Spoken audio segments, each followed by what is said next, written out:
Roll Tide, everybody. It's time for the Final Four. We're not even doing an introduction. That's how crazy this is. And Jimmy and I didn't even expect to do anything, but I said, we got to. We got to do a little something. I'm too antsy. I'm out here in Phoenix. Jimmy's going to the scrimmage day, so we're going to have you covered from both angles. Why it froze on Jimmy with that weirdo smile, like in the From series, I don't know. It just did. That creeped me out. Don't do that again, Jimmy. But I know you're fired up because I am, and it's a big deal today. It really is. It's historical. I mean, some days you play a big game. A big game is when Alabama football plays like LSU. I mean, that's big, and Auburn's big every year.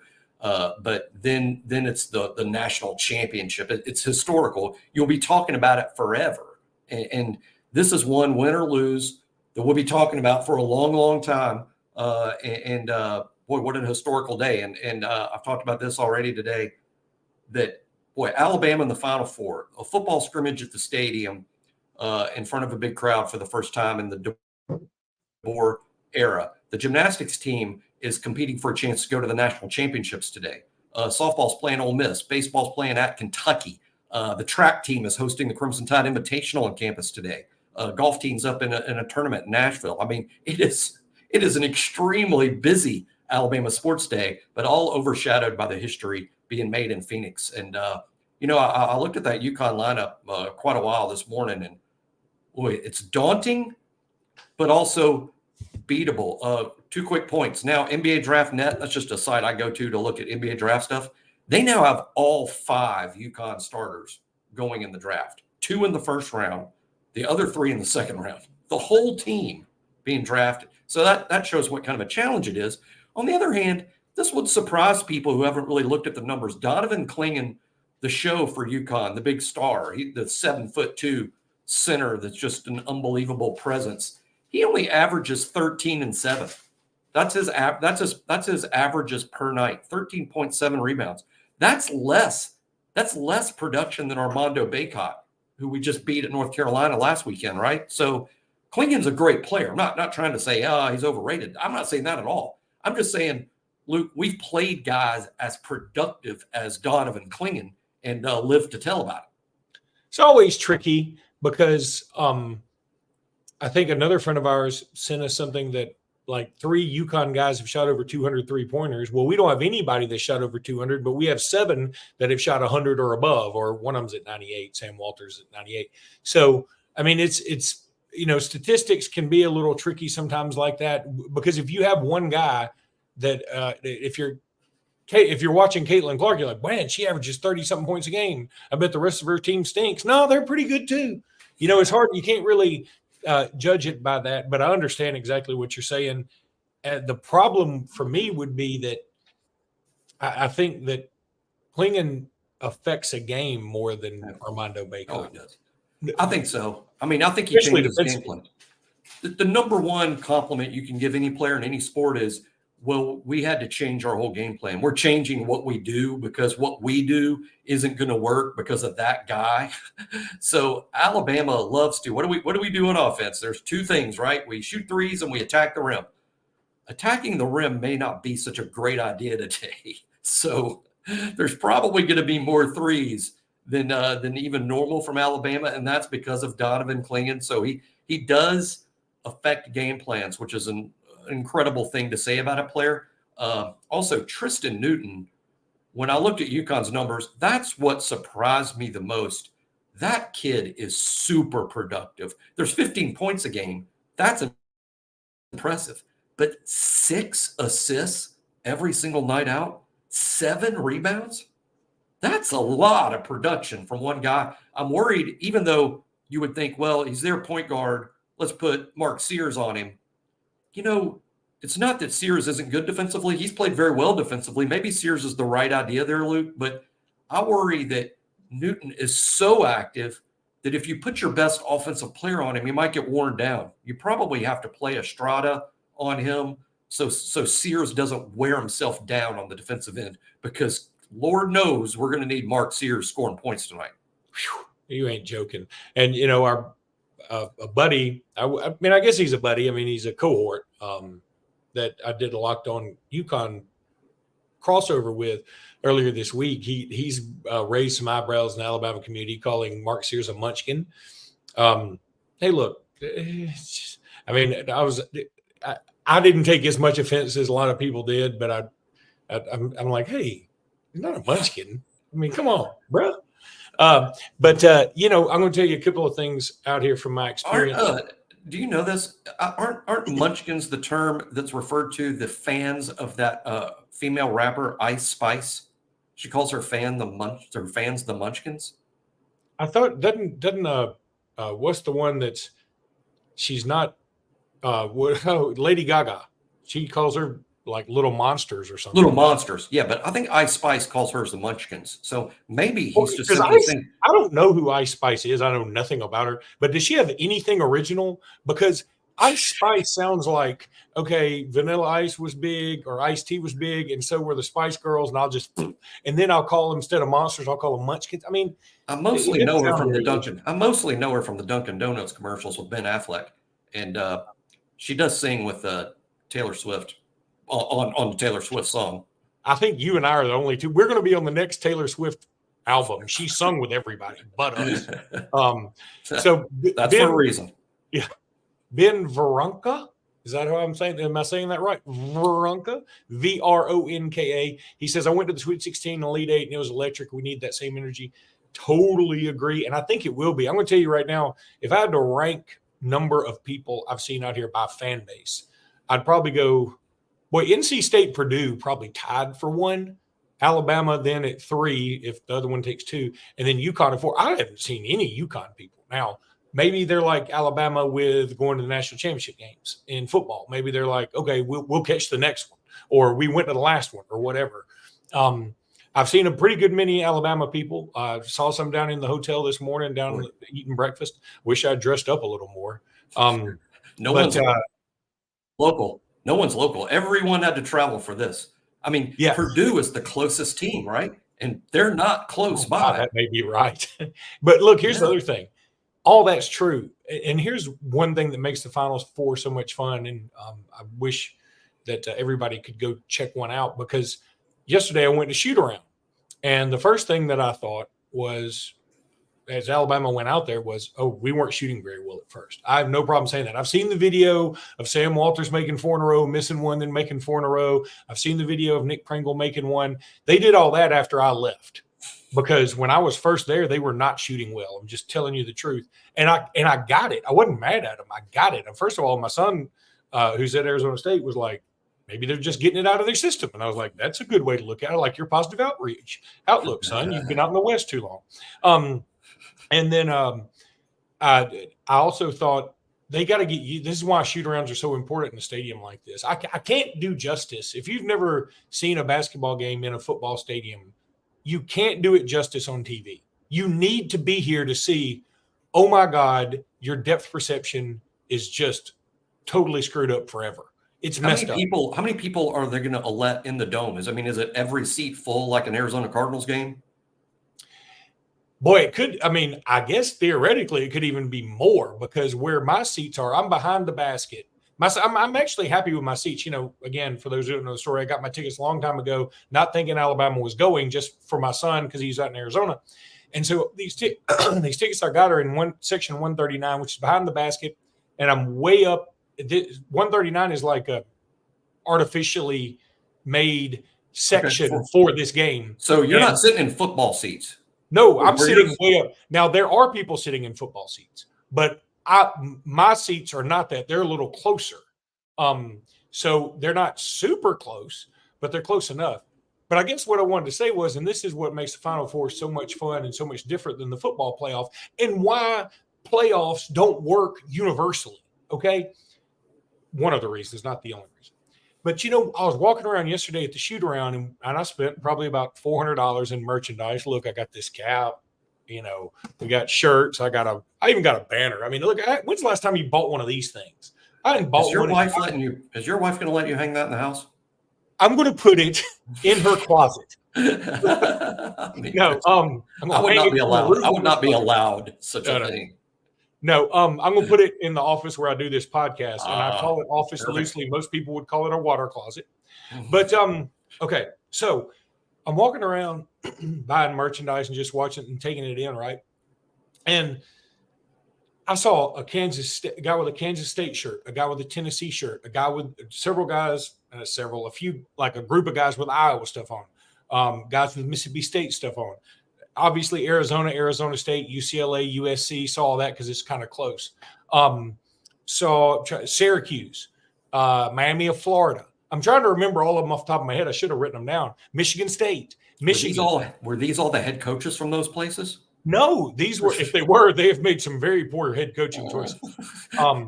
But no, these were just fans. And that's what the Final Four is about to me, is like, they were doing what I was going to do. I was coming here anyway.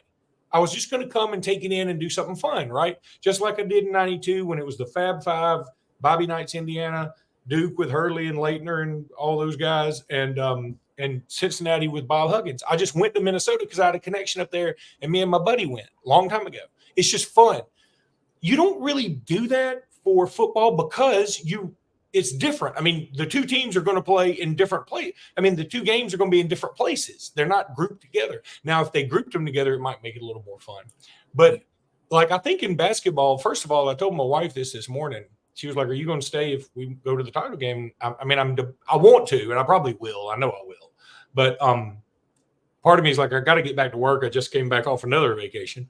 But I was like, I would rather be at the Final Four. If I had to be at one of the two, I'd rather be at the Final Four than the national championship game.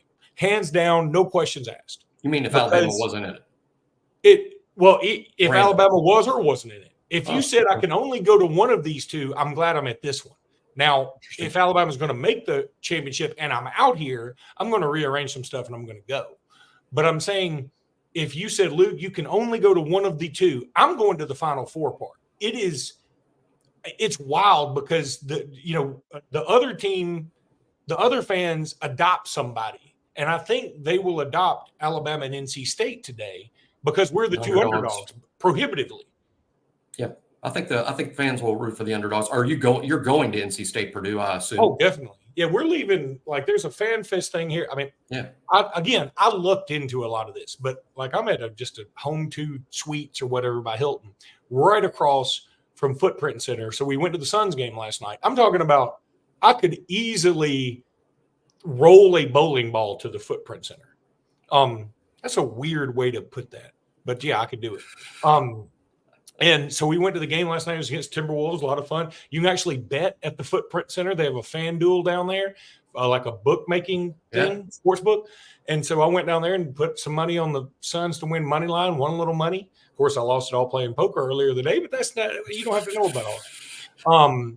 So, I went to that. And then today they have a fan fest. It's like right across the street. So I'm going to go to that for a little bit. And then we're going to go to this other thing at the stadium. It's like 30 minutes to Glendale into the stadium.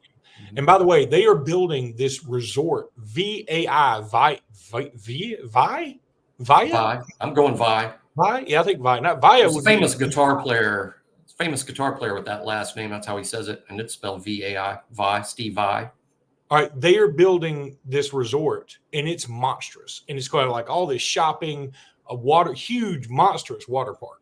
And it's just not ready yet. It's going to be ready in the summer. But I was thinking, man, next year when the Cardinals play, I might just come out here with some of the kids, take my son and some other kids, however many other kids I have by that time, and rent a plane, not UConn's, and come out here and go to a water park in the desert. Sounds like a great idea.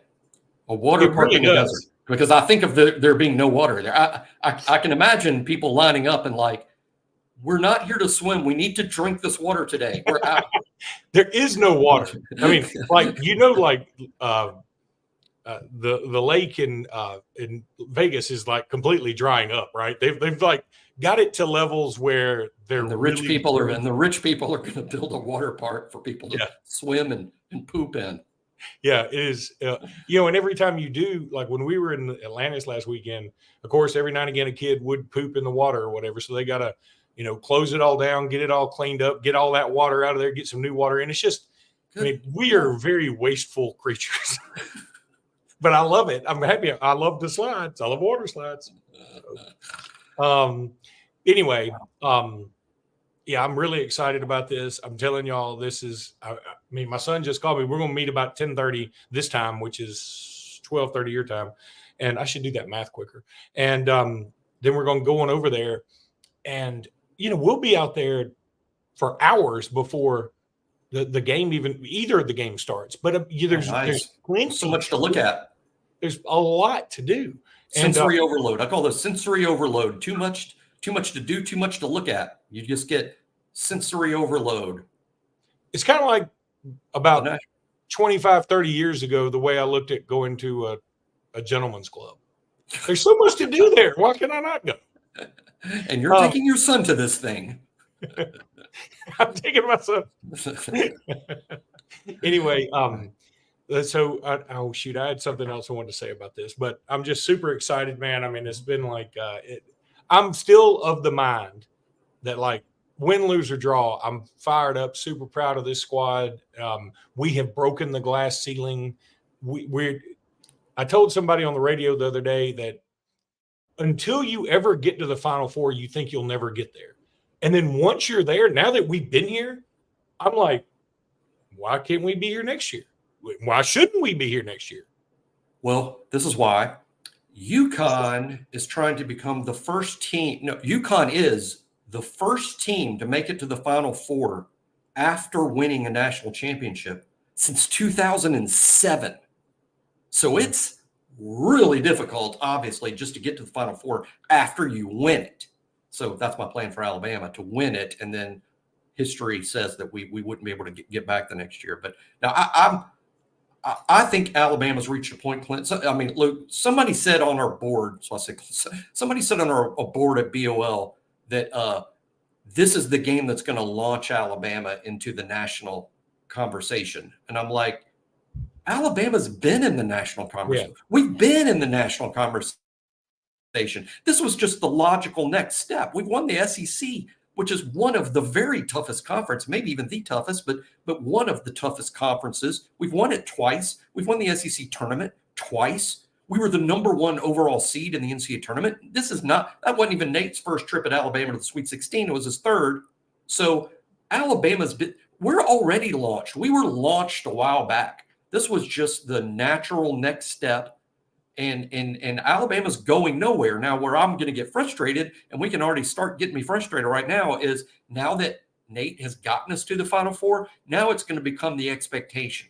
And where I get frustrated, I don't get frustrated over high expectations or wants. What I get frustrated is the reaction when you don't reach a standard that people set that, frankly, no one else is doing. No one gets to the Final Four every year, not even UConn. No one does that. And now that's going to be the standard. That's what gets me upset, is the reaction to not achieving something impossible. The unreasonableness. The unreasonableness. But there's nothing wrong with having high expectations. And I think it's super cool now that we can say Alabama's a Final Four program, and each year we can discuss, is this a team that can get to the Final Four? What's not cool is the reaction when you don't. Let me say, all right, I go back to this thing for a second, right? This going to look beautiful in your formal. It is going to look beautiful. I'm going to put it in your formal dining room. I'm going to duct tape it to my wife's rear window. All right, but so you look at this thing and it's got all 4 teams on here. What if UConn blows out Alabama and Purdue blows out NC State? You know who's going to give 2 damns about that fact? Not me. Because we went to the Final Four. I might hang it upside down, but not me, because we went. Going to the Final Four is the thing. That's the thing. That's the achievement. Now it's a thing. It's a thing. Getting the Final Four is a thing. I think the thing's winning it. A thing is getting. Oh yeah, it is huge. But even versus, this is going to sound stupid. Even not eclipsing a national championship, but it's right there.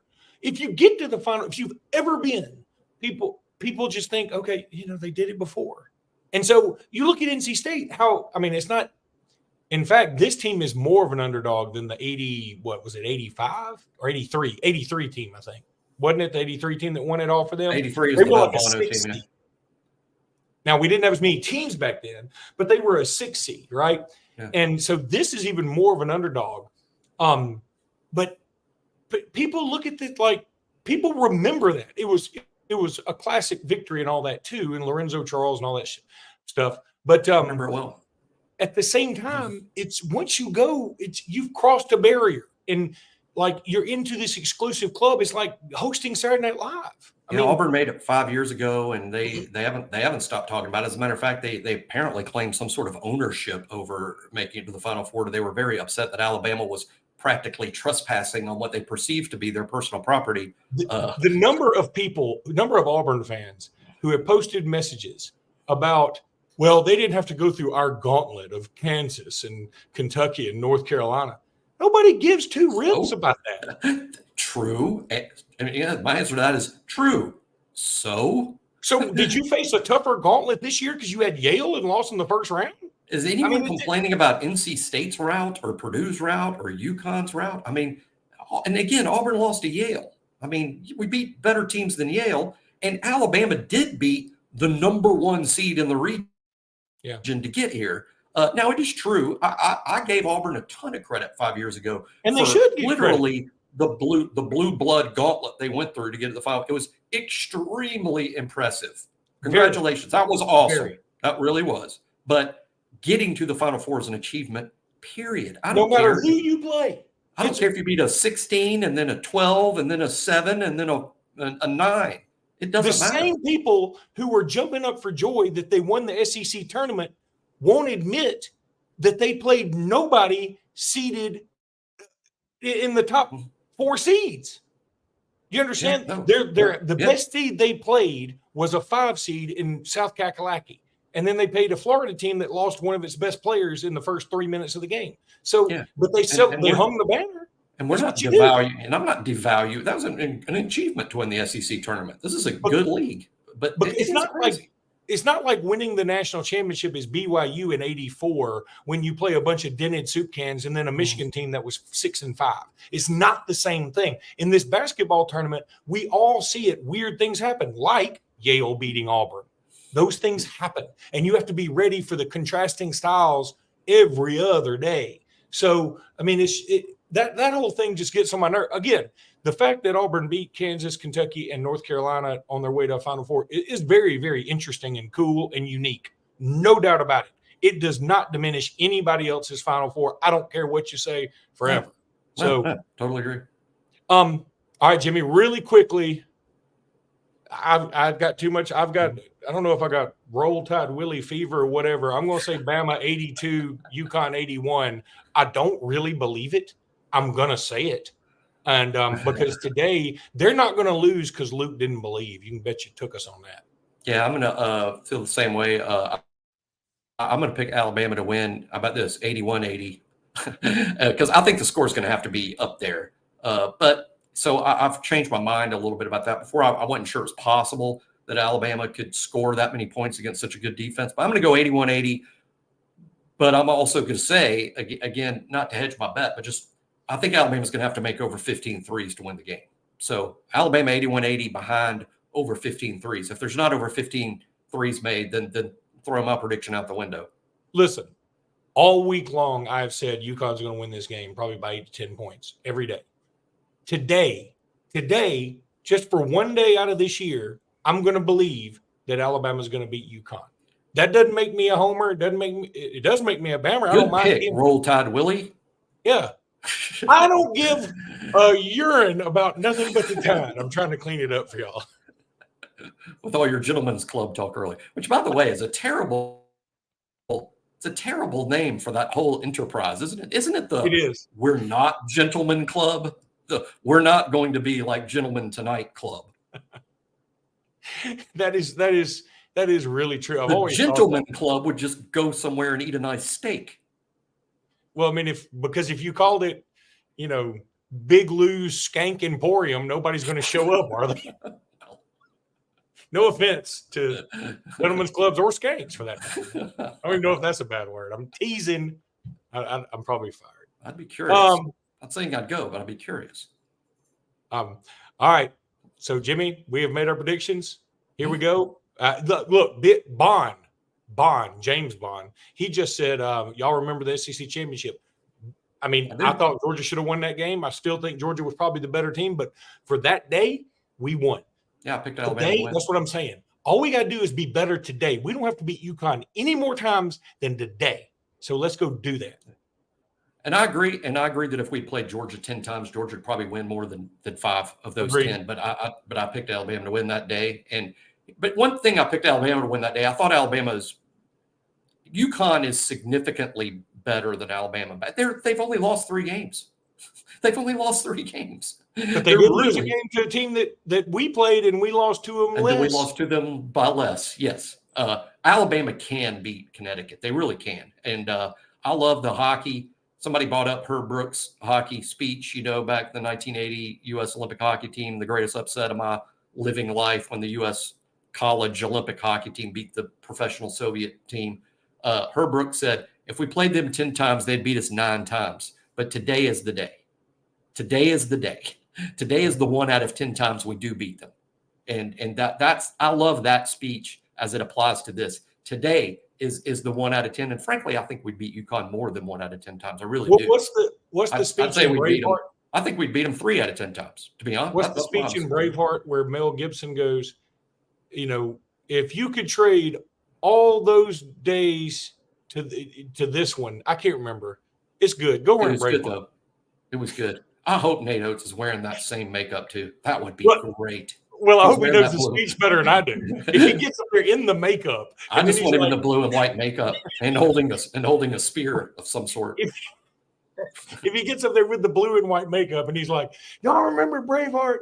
If you could trade y'all know what I'm talking about. Or if he gave the Herb Brooks hockey speech from the Braveheart makeup, that'd be great too. Oh, that would be awesome. Or Braveheart hockey speech. No, Braveheart inspirational speech with a hockey stick doing Vince Lombardi. We're going to hit him in the mouth. We're going to with go, go, go. And then afterwards, we're going to a gentleman's club. Yeah, that's what he says. If we beat UConn, dollar bills and gentlemen's clubs everywhere. So, all right. That's going to do it for today's podcast, whatever that ended on. Tonight's MVP. Pick an MVP real quick. MVP? Well, my MVP for today is I'm going, look, you ain't Mark Sears. You ain't taking me off of Mark Sears for nothing. I love the pick. I'll go Rylan Griffin. I like Rylan Griffin hitting. Oh, he's due his game. 6 threes tonight for Rylan. 6. He's due his game because everybody else had their game. Rylan Griffin's been steady Eddie, like 17 to 18 points, 19 points, whatever. He needs a 26-pointer. Spearheading a lot of the defensive improvement. I mean, Rylan's been pretty good on defense all year, but Rylan really is, I think, now one of the better perimeter defenders in the whole SEC. All right. Let's go get him. Roll Tide, everybody. Roll Tide.